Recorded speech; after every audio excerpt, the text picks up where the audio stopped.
Ini merupakan kisah klasik tentang kehancuran sebuah keluarga muda yang dibangun atas ketidakstabilan para individunya yang berujung dengan kematian seorang ibu muda yang tengah berjuang untuk kembali menata hidupnya.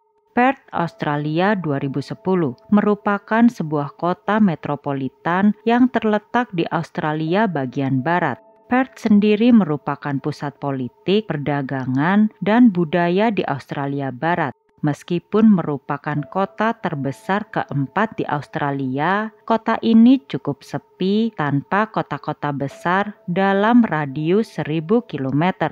Terpisah ribuan kilometer dari Sydney dan Melbourne, kota ini sering disebut kota paling sepi di dunia. Namun yang menarik, kota ini memiliki keseimbangan atas kelestarian alamnya yang berjalan dinamis dengan perkotaan yang terus bertumbuh. Keunikan ini tentu menjadi daya tarik bagi para imigran untuk memiliki kesempatan merasakan pengalaman hidup di sana. Namun ketenangan kota Perth sejenak terusik manakala berita tentang pembunuhan seorang wanita Tionghoa menghiasi laman berita. Kala itu pada tanggal 30 September tahun 2010, sekitar pukul 6:30 malam, seorang wanita yang bernama Sundan hendak memarkirkan mobilnya untuk masuk ke garasi di rumah sewaannya, ketika tiba-tiba didatangi oleh dua mobil yang tidak dikenal. Sebuah mobil Mitsubishi Magna berwarna putih tiba-tiba saja parkir tepat di belakang mobilnya yang membuat mobil tersebut tidak bisa mundur untuk mengatur posisi. Ibu Sundan yang bernama Kang kebetulan juga berada di dalam mobil bersama sang putri. Karena ingin mencari tahu mengapa mobil putih itu berhenti tepat di belakang mobilnya, ia pun lantas keluar dari mobil dan berjalan menghampirinya. Ketika hendak sampai di mobil Mitsubishi Magna, Kang melihat seorang laki-laki keluar dari mobil tersebut sambil menggenggam palu di tangannya. Tanpa berkata apapun, laki-laki itu langsung menghujani Kang dengan ayunan palu yang melukai kepalanya dan membuatnya seketika langsung ambruk. Darah segar pun mengucur dari kepalanya hingga ia akhirnya tak sadarkan diri.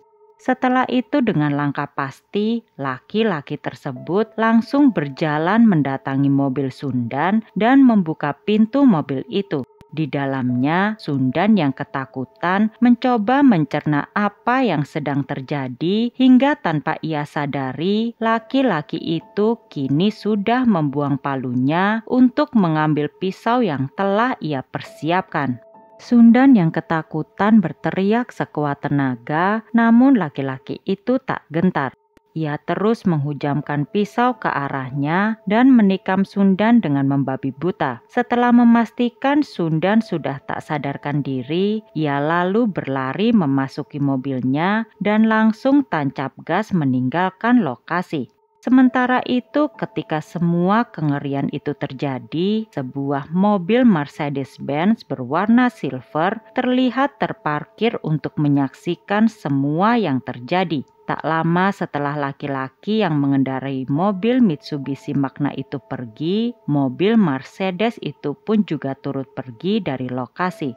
Beberapa tetangga yang mendengar teriakan Sundan sebelumnya tentu saja keluar untuk memeriksa kondisi. Namun mereka tak berani mendekat karena takut laki-laki itu juga akan melukai mereka. Namun meski demikian, mereka tetap menelpon polisi untuk melaporkan apa yang terjadi pada tetangga mereka itu. Setelah mobil Mitsubishi dan Mercedes itu pergi, sambil menunggu kedatangan polisi, para tetangga sempat memeriksa kondisi Sundan, namun melihat gelagatnya, mereka meyakini Sundan telah tewas. Sedangkan ibu Sundan, yakni Kang, masih terlihat bernafas meskipun sangat lemah. Tak lama polisi pun tiba bersama dengan ambulans. Kang segera dilarikan ke rumah sakit untuk dilakukan penyelamatan. Sementara itu polisi membawa jenazah Sundan untuk dilakukan pemeriksaan lebih lanjut. Meski demikian, beberapa polisi juga terlihat masih tinggal untuk meneliti tempat kejadian perkara. Di sana polisi menemukan palu yang berlumuran darah. Namun sayangnya tidak ditemukan sidik jari pada gagang palu tersebut. Menurut polisi, si pelaku jelas mengenakan sarung tangan agar tidak meninggalkan jejak. Selanjutnya di dalam mobil, polisi juga melihat begitu banyak darah Sundan, namun mereka juga tidak menemukan jejak yang ditinggalkan oleh si pelaku. Setelah penelitian TKP itu, polisi memastikan bahwa pelaku kemungkinan besar memang memiliki persiapan untuk membunuh Sundan beserta ibunya. Namun yang kini menjadi pertanyaan, mengapa? Atas pertanyaan itulah, polisi kemudian melihat latar belakang Sundan. Mereka mengumpulkan keterangan dari orang-orang yang mengenal Sundan. Dari sana polisi mengetahui bahwa Sundan beserta Kang sang ibu pada dasarnya bukan orang problematik. Mereka hidup sederhana dan juga tidak memiliki musuh, kecuali satu orang, yakni mantan suami Sundan. Diketahui keduanya mengalami perceraian yang penuh dengan konflik, terutama untuk urusan harta gonogini dan hak asuh anak. Oleh karena itulah, perhatian polisi mulai mengarah kepada mantan suami Sundan, yakni Zhao Nuo. Keesokan harinya, mereka mendatangi kediaman Zhao Nuo, yang kebetulan kala itu tinggal bersama sang ibu. Namun sesampainya polisi di sana, mereka tidak menemukan Zhao Nuo di rumah itu. Di sana hanya ada sang ibu, Song Taipei, yang tengah mengasuh sang cucu. Anak tersebut merupakan anak dari Zhao Nuo dan Sundan. Setelah apa yang menimpa sang ibu, bayi malang itu kini harus dititipkan kepada ibu Zhao Nuo. Kala itu Song Taipei mengatakan bahwa putranya kini sedang berada di Tiongkok. Menurut kesaksian Song Taipei, Zhao Nuo telah berangkat ke Tiongkok sejak 11 September lalu karena ada urusan keluarga.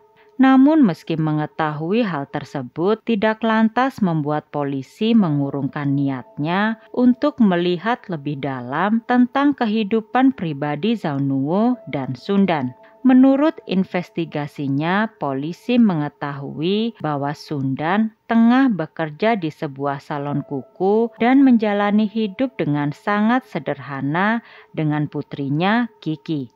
Di sela kesibukannya itu, Sundan juga tengah mengikuti kelas bahasa Inggris. Sundan diketahui tidak memiliki banyak teman, dan satu-satunya orang yang memiliki konflik cukup serius dengannya hanyalah mantan suaminya Zhao Nuo. Oleh karena itulah kini mereka mulai berpindah untuk menyelidiki latar belakang mantan suami Sundan itu. Diketahui Zhao Nuo bekerja sebagai seorang petugas keamanan. Gaji sebagai petugas keamanan menurut polisi tidaklah besar. Namun jika melihat tempat tinggal Zhao Nuo, nampaknya hal itu terkesan tidak mungkin. Setelah penelusuran lebih lanjut, ternyata meski bekerja sebagai petugas keamanan, Zhao Nuo diketahui memiliki 2 perusahaan yang keduanya bergerak di bidang ekspor-impor. Selain itu, ternyata ia juga memiliki 3 rumah yang salah satunya pada saat ini masih dalam proses pembangunan. Tak hanya itu, Zhao Nuo juga diketahui memiliki mobil Mercedes-Benz CLK 500 berwarna silver. Hal ini tentu saja diketahui oleh Sundan dan oleh karena itulah ketika bercerai Sundan menuntut pembagian harta, hak asuh anak dan juga tunjangan anak mereka. Kebanyakan keengganan si pemilik harta untuk berbagi dengan mantan istri itulah yang membuat konflik menjadi panas dan tak jarang berakhir dengan pembunuhan. Dalam kasus ini bisa jadi hal itulah yang menjadi penyebab dari kematian Sundan. Namun jika Zhao Nuo sedang berada di Tiongkok ketika Sundan dibunuh, lantas bagaimanakah cara Zhao Nuo untuk melakukannya? Apakah mungkin ia menyewa seorang pembunuh bayaran? Karena jika melihat dari pergaulan Zhao Nuo, polisi melihat kemungkinan bahwa Zhao Nuo mampu menyewa seorang pembunuh bayaran, apalagi mengingat Zhao Nuo memiliki dompet yang cukup tebal. Oleh karena itu, polisi kemudian mendatangi sebuah panti pijat dewasa yang kerap terhubung dengan Zhao Nuo. Namun sayangnya, dari pembicaraan dengan pemiliknya yang juga merupakan teman dekat Zhao Nuo, polisi tidak mendapatkan informasi yang berarti. Oleh karena itulah, kini fokus polisi beralih pada kamera CCTV yang terdapat di sekitar rumah tinggal Sundan. Di sana polisi melihat adanya 2 mobil yang mencurigakan. Namun mereka tidak bisa melihat dengan jelas si pelaku karena seperti yang diketahui, Sundan diserang sekitar pukul 6:30 malam. Akan tetapi beruntungnya, salah seorang tetangga Sundan dapat menyebutkan jenis mobil yang digunakan oleh si pelaku. Selanjutnya polisi juga melihat mobil Mitsubishi yang dikendarai oleh pelaku terlihat beberapa kali berada di sekitar rumah Sundan sebelum kejadian. Namun meski meneliti kamera CCTV cukup lama, polisi tidak bisa menemukan petunjuk apapun yang dapat menambah informasi mereka. Oleh karena itu, kini mereka hanya bisa berharap Ibu Sundan dapat selamat agar bisa membantu penyelidikan mereka. Menyadari kasus yang mereka tangani ini menemui jalan buntu, polisi kemudian memutuskan untuk merilis video CCTV sesaat sebelum kejadian dengan harapan mendapatkan informasi dari warga masyarakat. Tanpa diduga, ternyata trik itu cukup efektif. Tak lama setelahnya, seseorang memberikan informasi bahwa mobil Mercedes-Benz CLK 500 tahun 2003 saat itu hanya ada 20 unit di Australia Barat.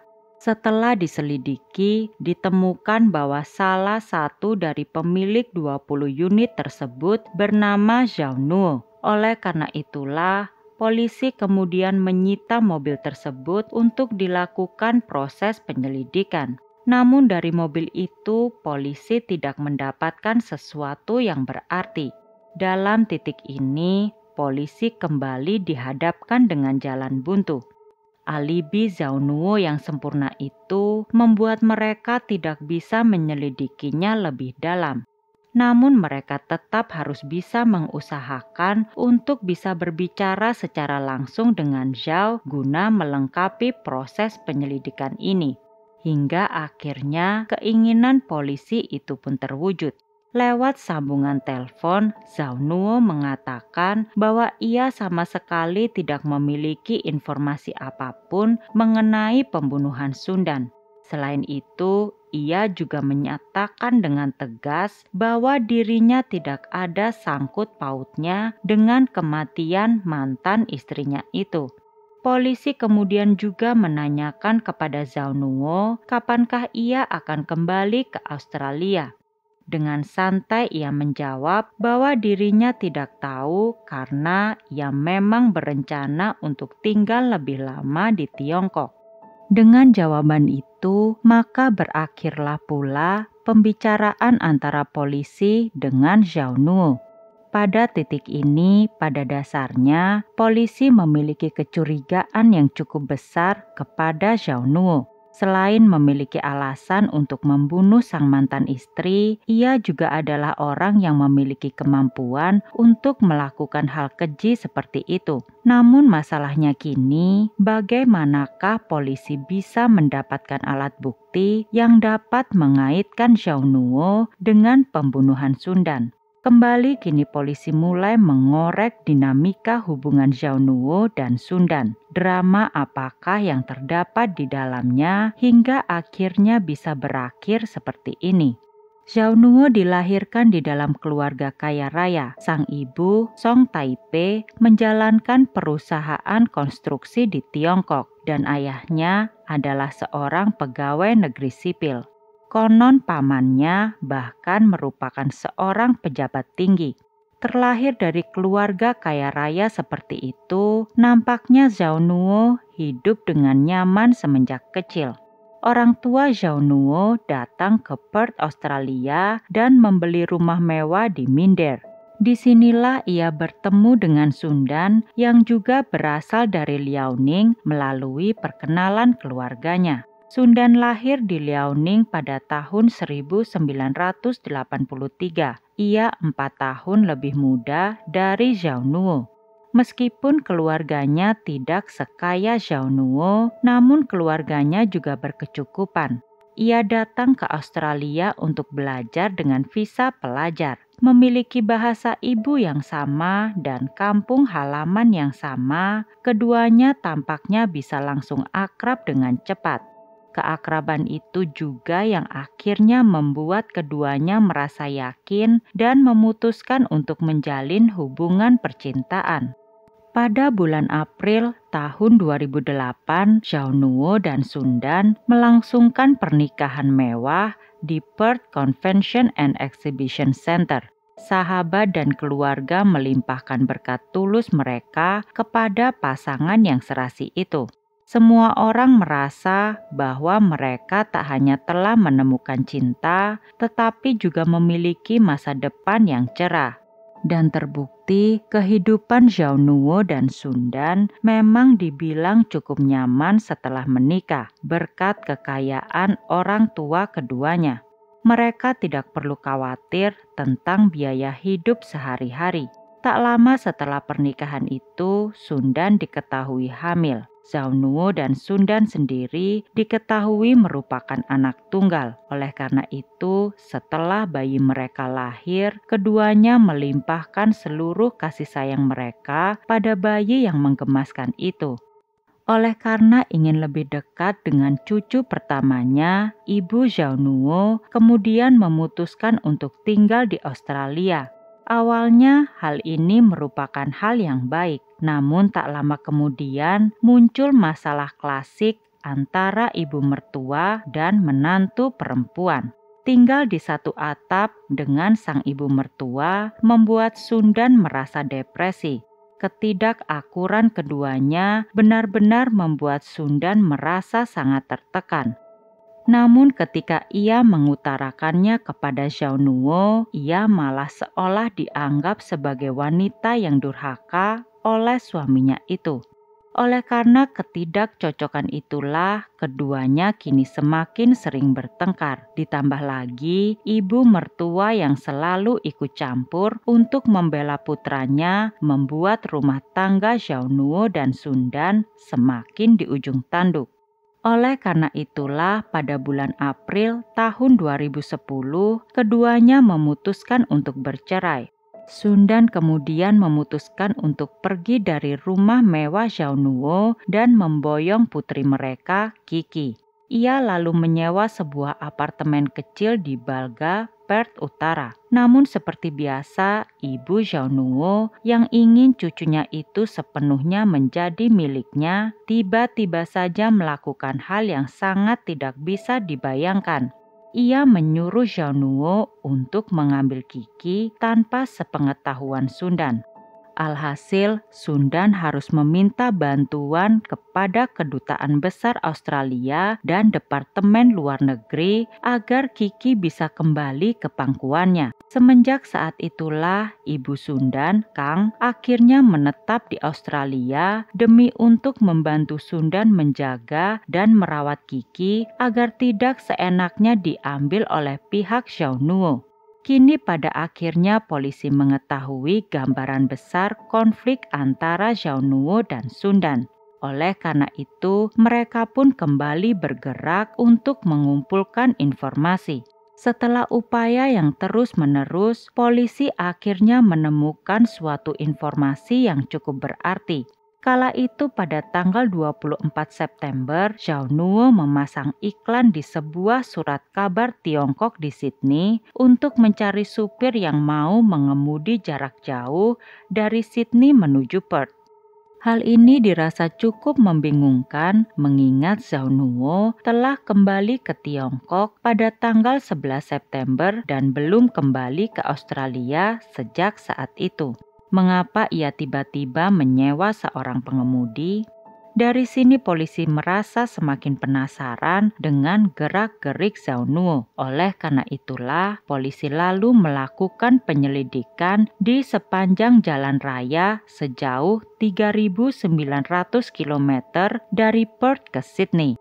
Dalam penyelidikan mereka itulah, polisi mendapatkan sebuah informasi dari seorang petugas polisi patroli jalan raya. Ketika itu si petugas patroli jalan raya tersebut menceritakan pada malam tanggal 30 September saat berpatroli di jalan raya Nullarbor Plains, ia menghentikan sebuah mobil putih yang dirasa cukup mencurigakan. Pasalnya mobil itu baru saja melaju dari sini ke Perth beberapa hari yang lalu dan sekarang langsung berbalik arah. Jadi, ia memotret 2 orang di dalam mobil dan mencatatnya dalam laporan patroli rutin. Setelah melakukan pengecekan dan pemotretan, ia tidak menemukan ada yang salah pada berkas-berkas mereka seperti SIM, STNK maupun KTP.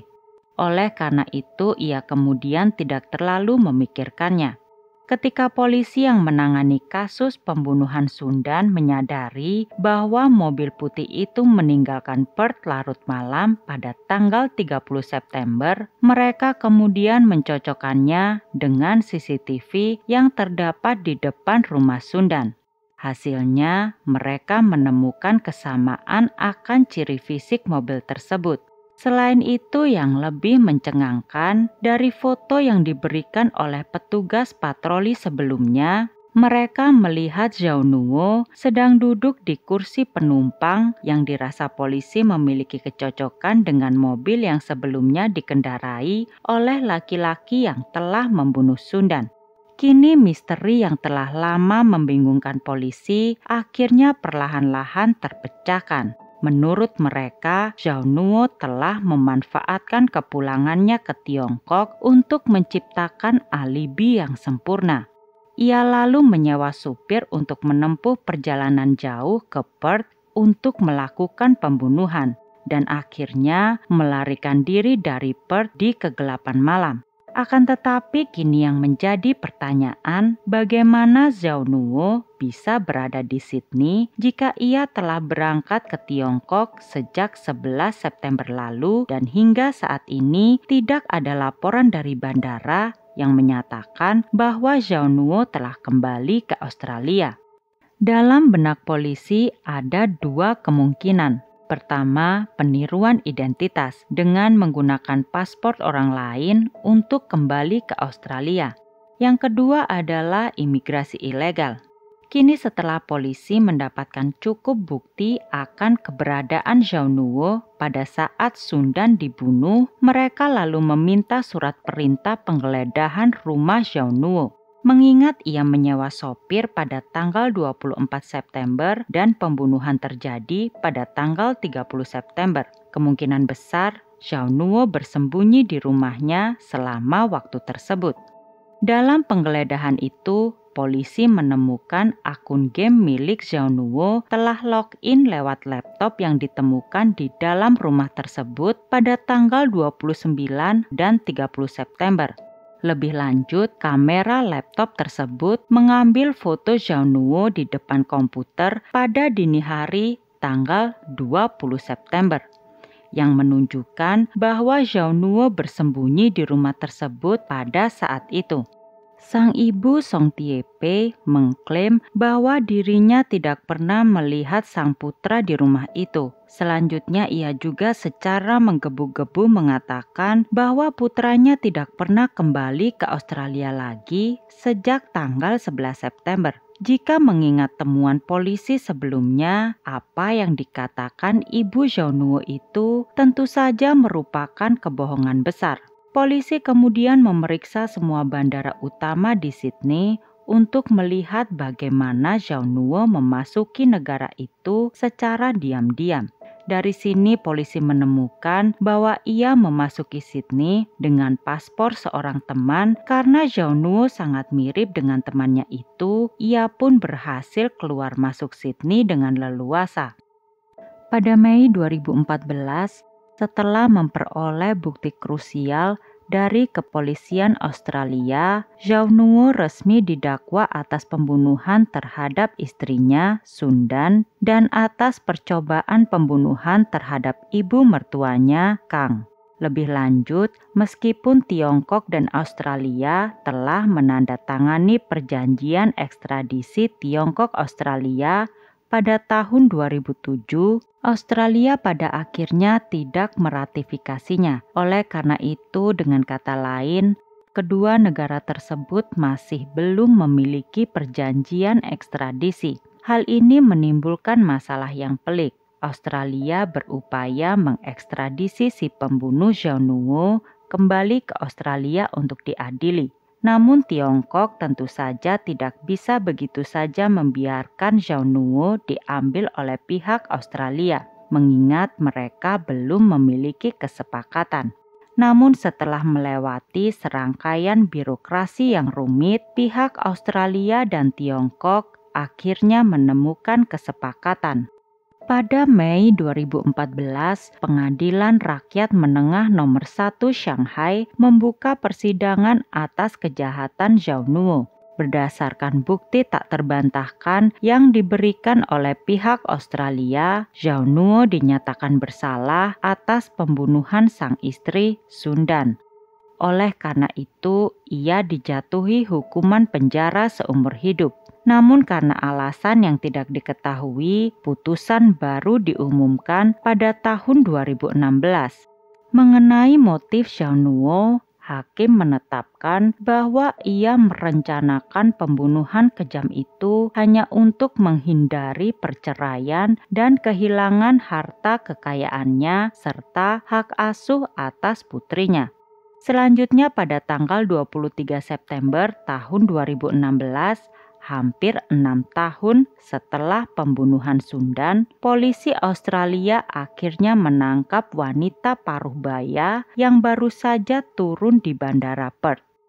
Ia adalah ibu Zhao Nuo, Song Tiepei. Meskipun telah terbukti Zhao Nuo yang merencanakan serta melakukan pembunuhan, namun polisi meyakini bahwa Song Tiepei sempat membantu Zhao Nuo untuk bersembunyi dan ia juga melakukan kebohongan kepada polisi.